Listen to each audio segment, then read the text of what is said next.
ঘন কুয়াশায় চাঁদপুরের মেঘনা নদীতে দুই লঞ্চের সংঘর্ষে নিহতের সংখ্যা বেড়ে দাঁড়িয়েছে 4 জনে, আহত হয়েছেন বেশ কয়েকজন। এই ঘটনায় 4 জনকে আটক করেছে পুলিশ।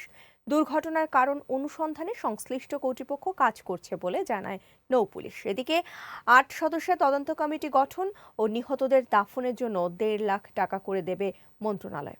ডেস্ক রিপোর্টে দেখুন বিস্তারিত। ঘন কুয়াশায় চাঁদপুরের মেঘনা নদীতে জাকির সম্রাট 3 ও অ্যাডভেঞ্চার 9 নামের দুটি লঞ্চের সংঘর্ষ হয়। এরপর একে একে বেশ কয়েকজনের লাশ উদ্ধার করা হয়েছে। এ ঘটনায় আহত হয়েছেন আরও কয়েকজন।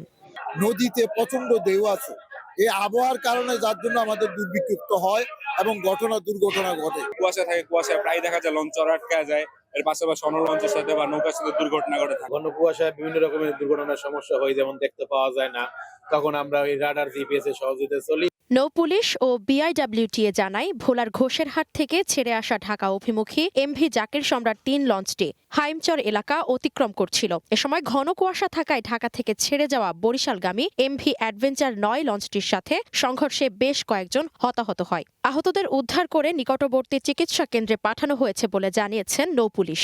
সংঘর্ষ হওয়ার কারণে তারপর ঢাকা সদরের তথ্য অনুযায়ী 4 জন মৃতদেহ পায় লঞ্চ থেকে। উক্ত লঞ্চ দুটি নৌপুলিশ জব্দ করে তারপর তাদের নিয়ন্ত্রণে নিয়ে গেছে এবং আমরা পরবর্তী নৌ আইন অনুযায়ী যত ব্যবস্থা নেব।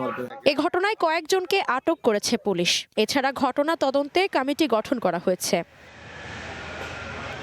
ইসমত আরা অনু, গ্রিন নিউজ ডেস্ক।